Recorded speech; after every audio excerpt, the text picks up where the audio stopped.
Hey, afternoon, everyone. Thanks for coming to this week's Richard Dole seminar and braving the snow to get here this morning. This week, we've got Professor David Hunter, who's going to talk to us again. He last spoke a couple of years ago, but has been working on our future health as a study particularly, so has lots has changed since then. Most of you will know him because he works in the department, but he's the Richard Dole Professor of Epidemiology and Medicine, but also works at Harvard and the Broad Institute. And today is going to be talking about the clinical utility of common genetic variation and our future health. So welcome, David. Thank you.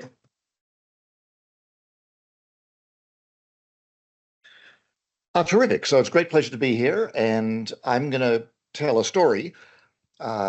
This is also sort of the subject of a review article I'm writing, and I'd be very interested if the things I've left out that you think should be part of this overall scheme. So I won't be discussing the use of genetics to give insights into biology, utility in drug development, applications of Mendelian randomization, though I know a lot of you are working on that. I'm not talking about rare variants in single genes, so that's the province of high-risk clinics and undiagnosed disease clinics. I'm not talking about somatic mutations. So what am I talking about? Well, I'm talking about common variation, and common variation is a population-specific thing because the prevalence of variants often varies from continental ancestry to continental ancestry. So the common definition is allele prevalence above 2%, which means carrier prevalence of about above 1%. So there's not 100 people here, but basically things that are more common than 1 in 100, and thus not the domain of things like rare BRCA1, BRCA2 mutations. I'm talking about clinical validity, and we distinguish clinical utility from clinical validity. Clinical utility being the term that describes is a particular association or test of value in medical practice or population health in improving health outcomes. Clinical validity, of course, a different thing. And so for clinical utility, you would like to know that you've got clinical validity. So I'll be talking a lot about that and asking some questions in the context of our future health about clinical utility. So at the turn of the century, largely stimulated by something I'll talk about, which might be of interest to people here, which is the finding that people with a common variant in the ApoE allele, ApoE4, are at higher risk of dementia. There was a lot of excitement that if we did big enough studies of common diseases, we would find common variants that were associated with those common diseases. So the review article here, a major goal in human genetics is to understand the role of common genetic variant and susceptibility to common diseases. And we already knew on the basis of the prior findings about ApoE4 and Alzheimer's disease, a variant in factor V Leiden, which increases modestly the predisposition to deep vein thrombosis. CCR delta 32 in certain populations protecting against HIV acquisition. And genetic epidemiology basically made a rapid 90-degree turn from essentially doing pedigree studies, trying to pull out single genes, to doing what we all recognize as epidemiologic studies, case control studies, nested case control studies, prospective studies, except in the genetic epidemiology terminology, these got called association studies. I'd never heard of an association study until about the late 1990s. And with the genome in sight, the Genome Project, there was a lot of excitement about how this was going to pay off in clinical practice. So here's a quote from Time in 1999, before the Human Genome Project had sort of finished doing the first draft of the human genome. But by 2025, that's next year, Your genetic profile recorded on a chip will let your doctors determine your exact level of risk for a particular disease. And then excitement about pharmacogenetics, rather than doing sort of trial and error empirical prescription of drugs, which was wasteful, and costly pills winding up in the trash. We'd be able to be much more personalized about prescription, and you'd get a customized prescription created to fit on the very first try. So that's what I'm doing today, sort of reviewing whether we've reached 2025. I guess there's still like 6 weeks to go. And all of this is in the context of the fact that sequencing the whole genome is rapidly getting cheaper. It has plateaued a little bit here in the last 10 years. There was a massive drop when next generation sequencing became possible, but it's inching its way down. This is in dollars. So in theory, now you can get a whole genome for $300. It's inching its way down to the magic goal of $100. But it's well within the range of any conventional test. I sort of converted this from US pricing, but in the US, a chest X-ray, 130 pounds, I should say 300 pounds, list price if you're not insured. When I get my teeth cleaned, that's about 130 quid. Colonoscopy, more than 1,000. The insurers don't pay that, but they pay something like 600. And so we're already at the point where you can get your whole genome at the price of essentially a fairly conventional test that you might have at least once in your life. The question is, what are we going to do with that genome if it's done for a evidence-based medical purpose, where you're just looking maybe at one variant or one gene? Are you going to keep that genome so you can do all of the things that I'll be describing in this talk? Or are you just going to not look at that? You're going to basically just look at the thing that was the initial rationale and discard the rest. So with the Genome Project, with the HapMap project, with all of the genetic association studies that you're familiar with, the world boils down to a few clouds of associations. So this is allele frequency on a log scale, 10 to the minus 1, 10 to the minus 2, 10 to the minus 3. So I'm talking about stuff that's in this range, 10 to the minus 2 or above. We've got these very rare variants, fortunately rare, in nasty deleterious genes with high relative risks. We've got a few rare variants with moderate relative risks, but still almost certainly some clinical utility. But in the common space, we've got, and this is sort of the bottom line of the talk, very few common variants of large effect. And not all of those are associated with common diseases. So one of the classic HLA associations is with ankylosing spondylitis, but we don't call ankylosing spondylitis a common disease. So we've got a common variant that gives rise to a not rare, but not particularly common disease. And then we've got all the polygenic variants, which have come along in the last 20 years, very, very low relative risks and variable prevalence. So I'm going to be talking about this space here, common as defined by stuff that's more than 1%, 2% in the population. So in the beginning, there was ApoE4. And ApoE4 was discovered, Alan Rosas and others, through conventional genetic epidemiology, looking at pedigrees of people who had a clear predisposition to early onset Alzheimer's disease.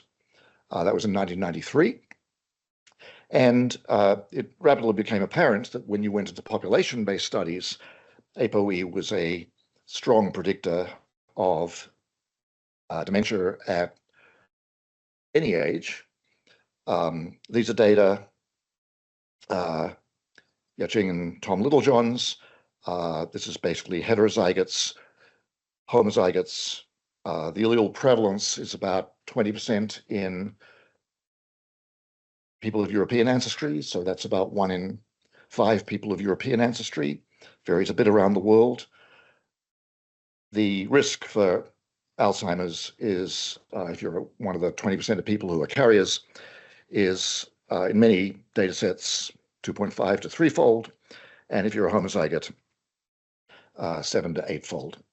And this is actually UKB data, so it's sort of up to date. Here's a review article which just looked at the relative risks for being a homozygote around the world. These are the tall bars on the right. And here's the risk for Caucasians, estimated a bit higher, Japanese, higher still, people of African ancestry, clear risk factor. Not quite sure what's going on here with this Hispanic group. May just be small sample sizes of those studies.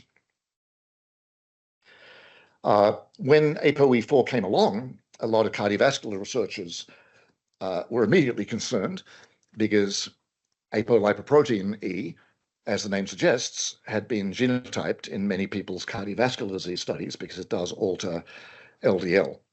So suddenly, lots of people who were doing cardiovascular genetics, not interested in dementia, were sort of confronted with a slightly awkward fact that 20% of the population now had a clear finding of increased risk of dementia.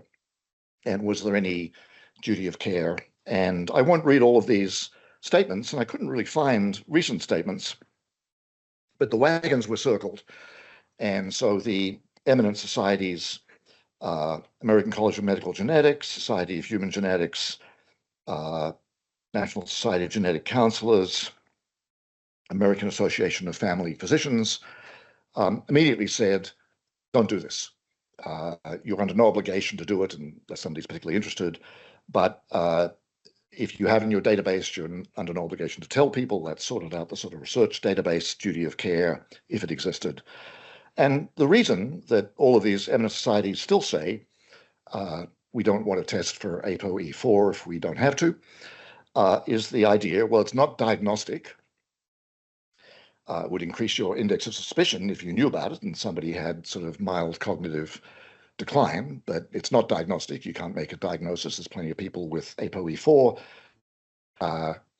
never get dementia, plenty of people who get dementia who don't have an ApoE4 allele. But the major thing is the idea you can't do anything about it. And until very recently, there was no drug you could give that would reduce the risk in somebody who knew that they were ApoE4 carrier and thus at higher risk. So in medical practice, apparently, if we don't have a drug, there's no point in doing it. But if you ask the question, well, could the information be useful? In fact, is there something that people can do about it if they choose to know their ApoE4 status?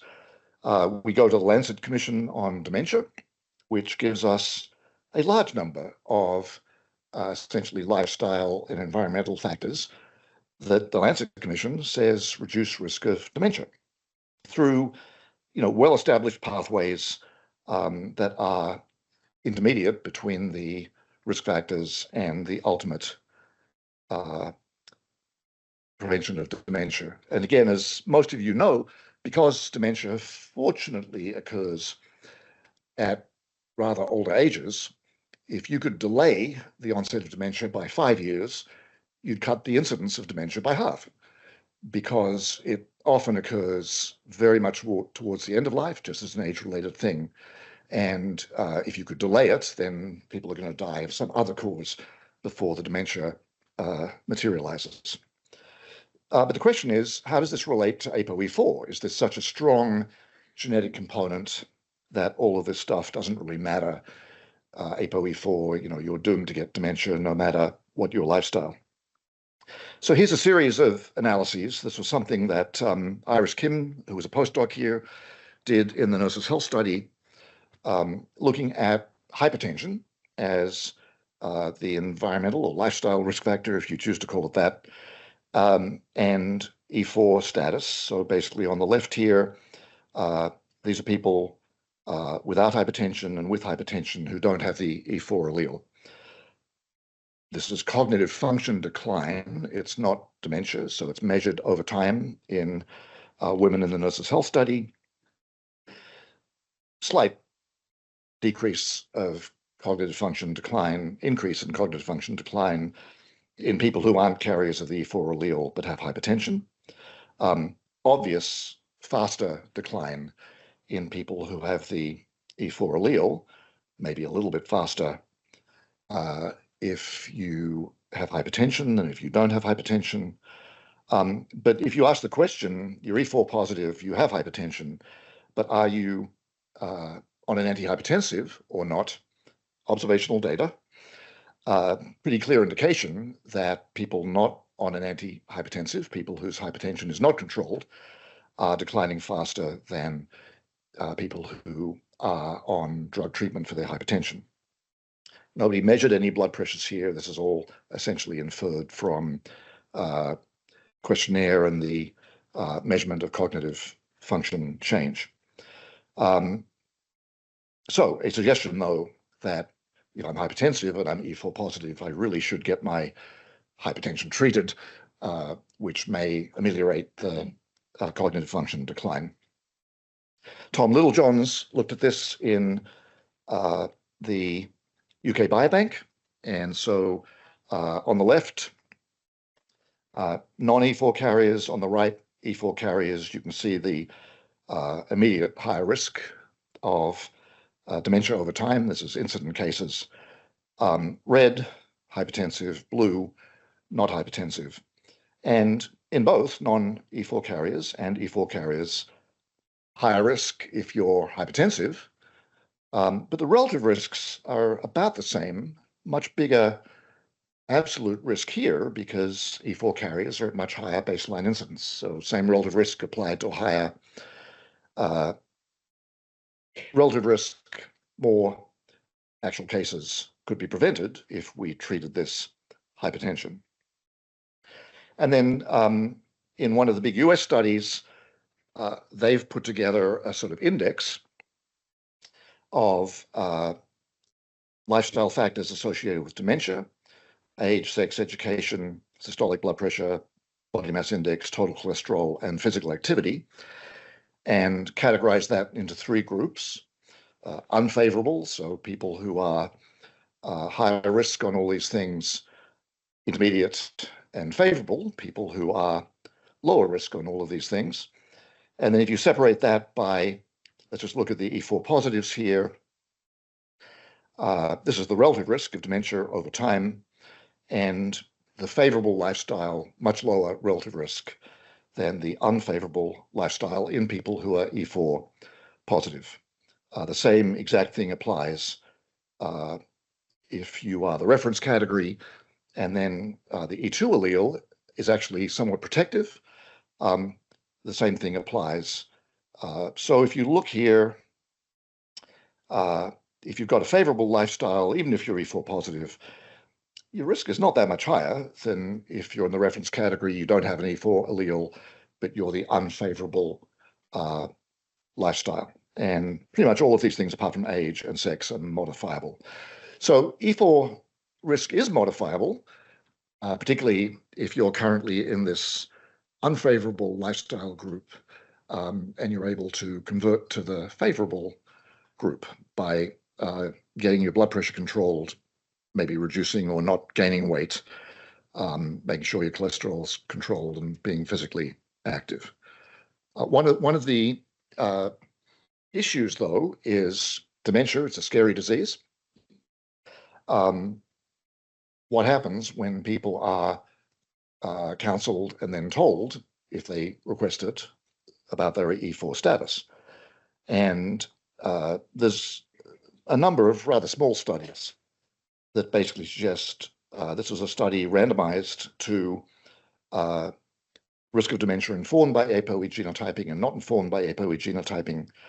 And these are people with some evidence of cognitive decline, so you could argue that they're particularly interested in what their future may be.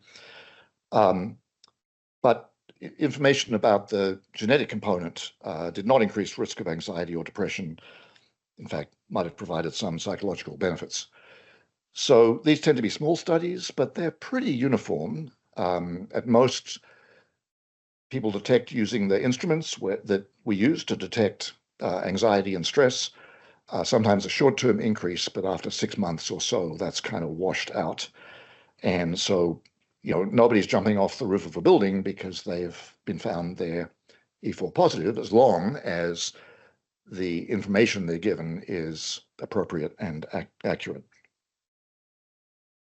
So you might wonder why we don't do more of this. And that's sort of something I'll come back to along the talk. And if you do get your genome done when it's like 100 quid, unless you specifically ask for it to be blocked out, the APOE4 will be in that database.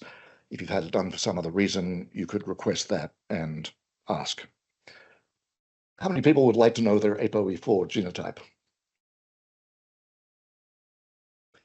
Okay, so that's usually about it. So what I've noticed in the past is the older you are, the more interested you are. That's a subject for another day, but I think I detected an association between age of the epidemiologist and interest in studying dementia. A lot, yeah. Sure. Looking around for other common variants associated with other diseases, many will be aware that hereditary hemochromatosis, if you get the full-blown bronze diabetes, etc., is rather a nasty disease. More common in men than women. It's due to iron overload, actually increased iron absorption causing iron overload. Women, at least premenstrually, are often running sort of borderline anemic. They're bleeding every month. So that's why we think that it's more common in men. If it goes into your liver and causes liver dysfunction, and men are drinking more alcohol than women, then that's a double whammy. Courtesy of UK Biobank, we now know that this syndrome basically goes well beyond the classic textbook bronze diabetes or liver dysfunction.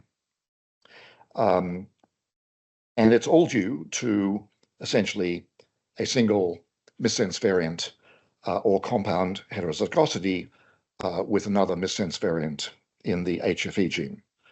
So you can measure that easily. Courtesy of UK Biobank, 17-fold increased risk of liver cancer in people who are homozygote. Increased risk of Parkinson's disease reported in UK Biobank. Increased risk of osteoporosis. The iron goes into your joints, more joint replacements. And then a sort of penumbra of rather vaguer things, more fatigue, myalgia, all of this worse in men than women. So something that we thought was sort of clinically this kind of rare thing turns out to have protein manifestations that most people would prefer to avoid the risk of if they could. And the beauty is that it's totally preventable if you know you're at risk. Just give blood on some regular basis, and you'll be essentially reducing your iron stores. Now, again, observational. The people at Geisinger looked at 86,000 people. They had whole exome 4 and went back to people and said, do you want to know your HFE status? And they discovered this sort of relative iceberg of undiagnosed iron overload, suggesting, they say, the potential benefit of population screening for homozygosity for this variant. The variant is in European ancestry populations, but more common in people in Scotland and Northern Ireland, between sort of 7 and 10%. Homozygotes, 1 in 160. And it's really homozygosity that, if you could, you wanted to avoid. Being a heterozygote doesn't really have much influence. And so again, you could call that common. It's a common allele. It's a less than 1% disease-associated homozygous variant. But again, I won't ask people here, but people I've asked suggest, well, I'd like to know this. And actually, the NHSBT, the Blood Transplant Service, loves homozygotes because they can be relied upon to show up regularly to give blood. So just in summary now, what have we got? Common diseases due to single variants in genes. Well, we have ApoE. We knew about that. If you look at the American College of Medical Genetics 73 gene list, so this is the list of genes that if you do whole genome sequencing and the people in your study are interested to know any disease-associated variants you find, they've got a list of 73 genes that they think are relevant. Cancer and heart disease and some uncommon syndromes. There's only one common variant in that entire list, at least that I could find, and that's the HFE variant for hereditary hemochromatosis. Everything else is a single gene with maybe hundreds or even thousands of very rare mutations, any one of which might cause that gene to give rise to the disease, but the allele prevalence on a specific allele is very low.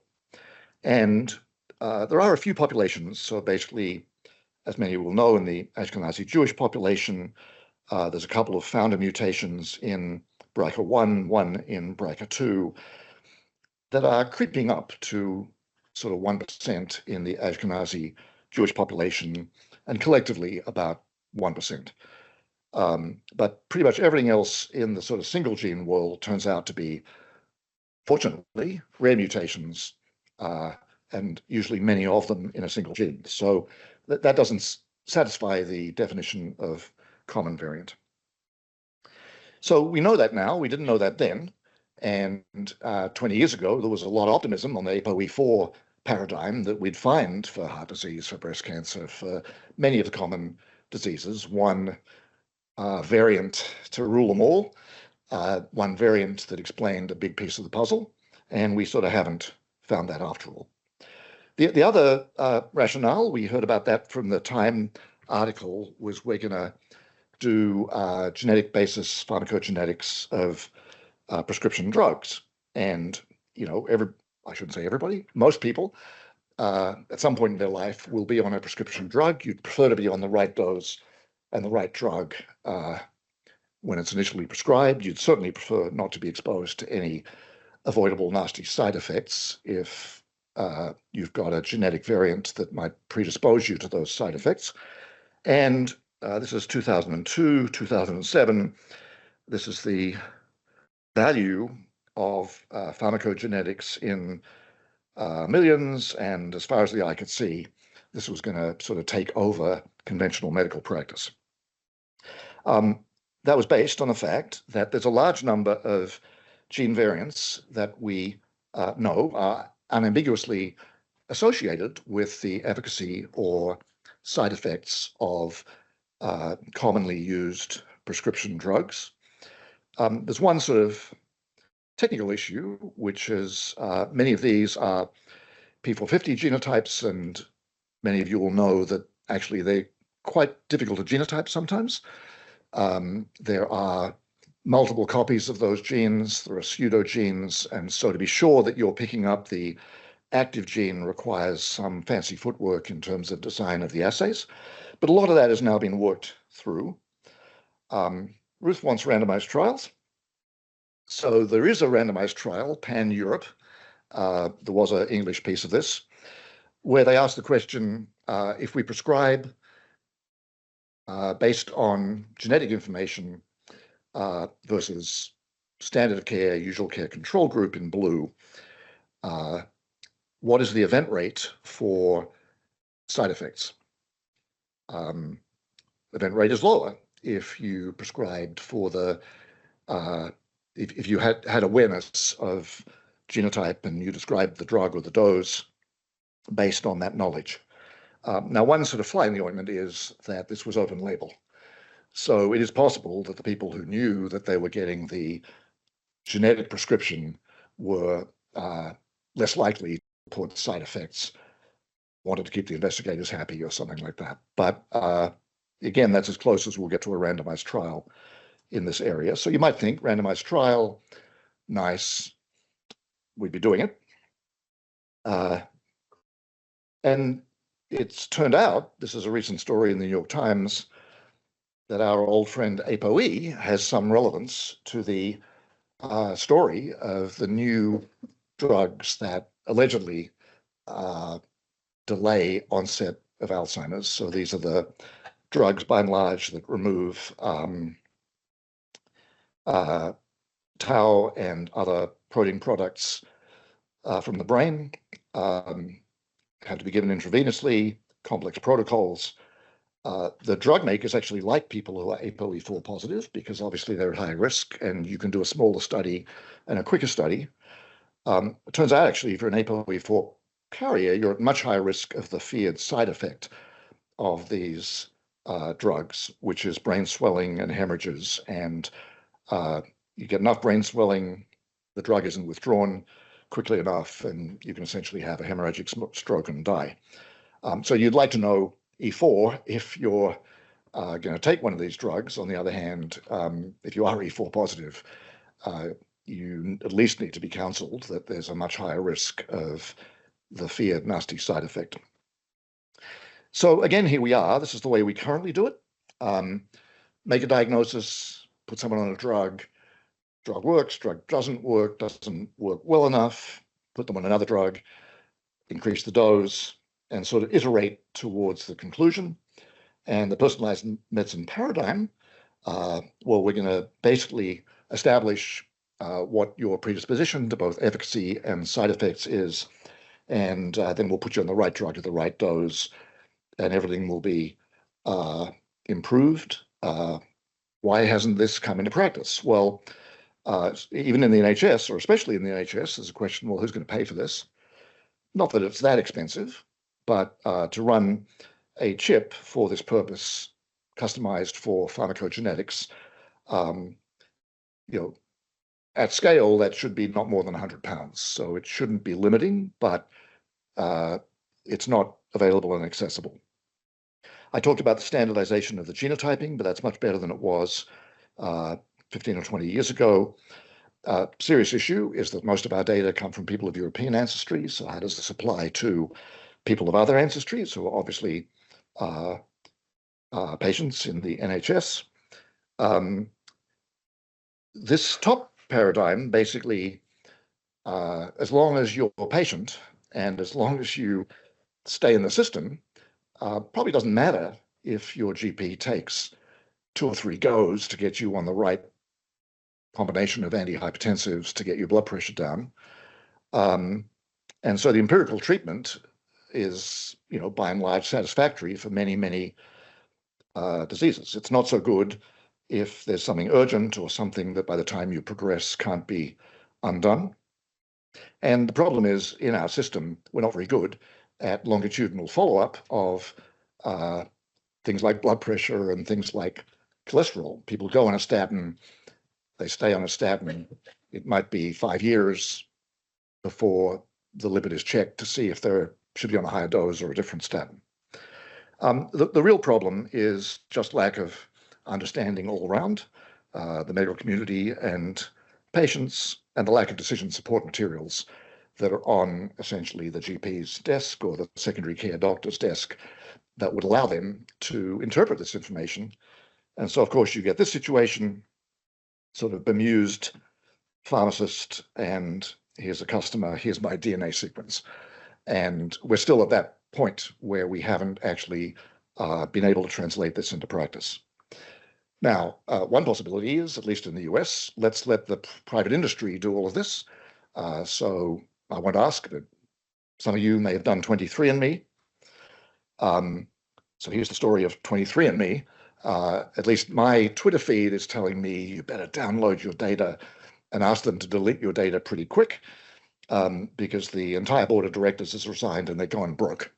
And so that model didn't take off. And to the extent that 23andMe did become pretty broadly popular, because it purported to give you a lot of the information I've been talking about, it sort of seemed a little more popular on the sort of ancestry information and the find your DNA relative who'd migrated 3 generations to Australia possibility, which they're very good at, actually, if you want to know about that relative. Of course, every so often, there's a sibling that you had no idea existed who shows up, and that's another story. So how did this all pan out then? So far, we haven't found too much, but of course, the moment we had these chips, we could do large-scale conventional epidemiologic studies, let's say case control studies. We could scan the entire genome for common variation. This is a so-called Manhattan plot, and because we're doing multiple comparisons here, we insist on very small p-values. Vertical is the inverse of the p-value, and here's the first and still the strongest association found for breast cancer. When I say strong is BRCA1, which is a relative risk of 20 to 25 at fairly young age. This variant in FGFR2 is 1.3, so 30% increase in risk for the heterozygotes, 1.6 for the homozygotes, but 60% of men and women carry the risk variant. So common variant, common disease, weak effect, and as time went by, this is an average of the new discoveries in the genome made in the diseases that were part of the 7 diseases in the initial Wellcome Trust Case Control Consortium, largely courtesy of the Center for Genetics and Genomics here, Peter Donnelly and others. And as time goes by, the relative risk gets smaller because you found all the big things and the sample sizes just get on bigger and bigger. So we can now get down to a relative risk of 1.02, 1.03 per allele and have good confidence that that will survive reproducibility test. And here's the database. You can always find this at EMBO, 23 chromosomes. Each of these dots represents a, by and large, common variant association with one or more of these diseases. So for breast cancer, there are now over 300 variants that are genome-wide significant. As the number of cases and controls in the consortium database increases, that keeps on going up, relative risk coming down. And you can basically then put all these on a normal distribution. So basically, does somebody carry a above average handful of the risk variants or a below average handful of the risk variants? Turns into a normal distribution. You can map that to cases and controls.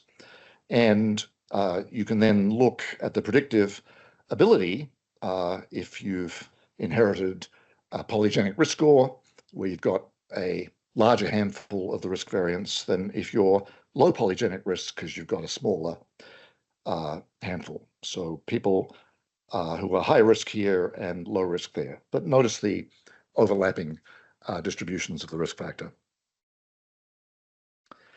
So this is work that Xiaonan Liu did and asked for diabetes. Let's take the type 2 diabetes polygenic risk score and the conventional risk factor that we use to decide risk of diabetes, which is body mass index, and people normal weight, overweight, and obese. Top quintile in purple here of the polygenic risk score, bottom quintile in orange, and nice stepwise association. The relative risk here looks a little smaller than here, but it's not a significant multiplicative interaction. So at every level of obesity, the polygenic risk score improves the resolution of your risk determination. And here's another way of looking at it, just looking in UK Biobank at risk over time. Here's the reference. So in red, normal weight, blue, overweight, green, obese. And so much, much bigger risk of diabetes lifetime if you're obese.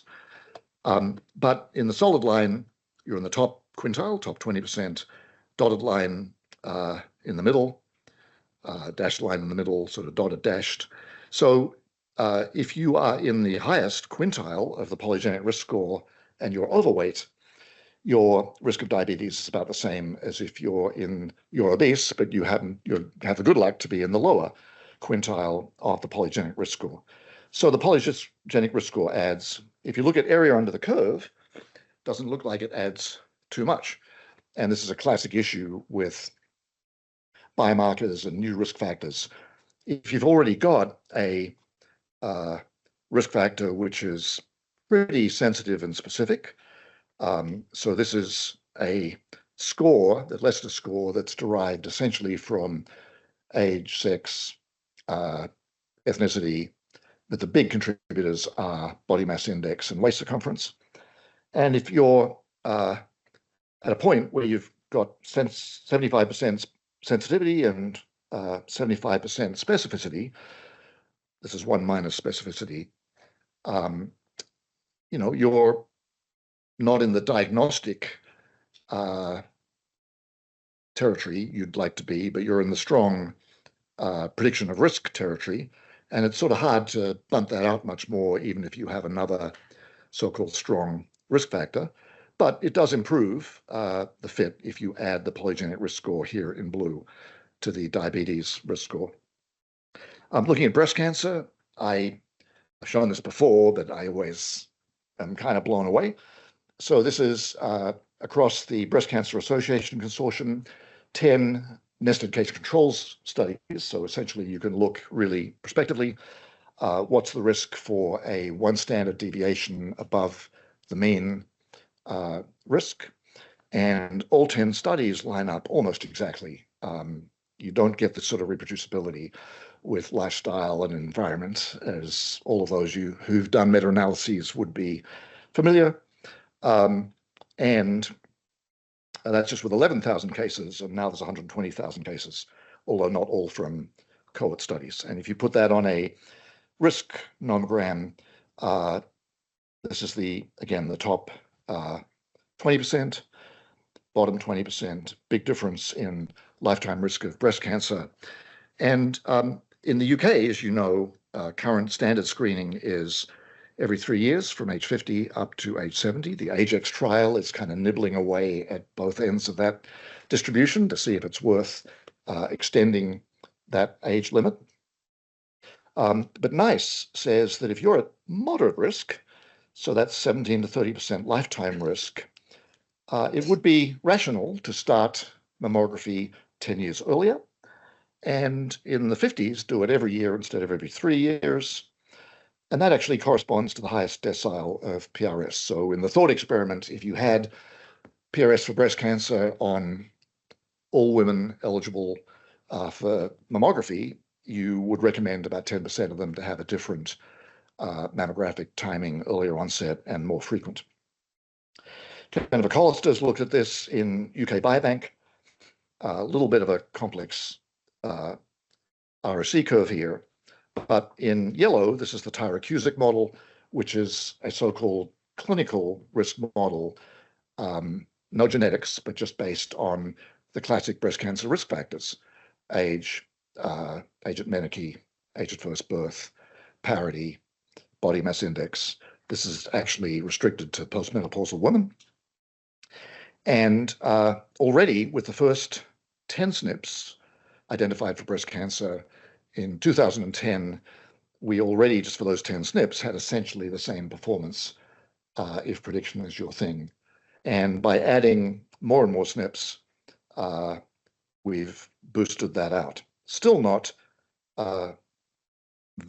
very sensitive and very specific, but if you can add the polygenic risk score to the clinical model, you do much better in discriminating future cases from future controls in UK Biobank. And one last thing, some of this I think is relevant, not just for prevention epidemiology, it's relevant directly to the clinic.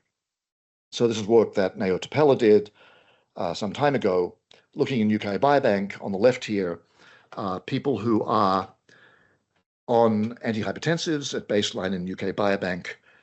On the right, people who are on a statin, and asking the question was their blood pressure controlled? Was their cholesterol controlled? And even among people who are already on treatment, there was an increase in risk of being hypertensive on treatment if you were in the highest categories of the polygenic risk score. Ditto, increase in risk of still being over the recommended cholesterol if you were in the higher categories of the LDL polygenic risk score. So I think if you had this data, you'd want to use it to identify people who it might be more difficult to control, you needed to bring back more frequently, who might want or benefit from more than one drug or a higher dose of drug at the start. All these people are sort of floating around, happy they're on a statin. Their GPs are happy they're on a statin, but they're still uncontrolled. Now, there's a lot of hate to polygenic risk scores that a lot of you have seen. Started with this article by Nick Wald, The Illusion of Polygenic Risk Prediction. And in a nutshell, Nick Wald, familiar to almost all of you, I'm sure, as one of the gurus of screening, what to screen for, what not to screen for, what the criteria we need to meet to be able to screen, analyzes it like a screening test, and it fails. The distributions are overlapping. You're not getting enough discrimination. It's certainly not a diagnostic. And there's a sort of mini industry here of people writing the same article again.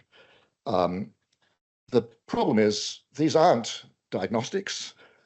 They could be used to stratify screening, but they're risk factors. And they can provide new information about disease risk, outperform the prior standards.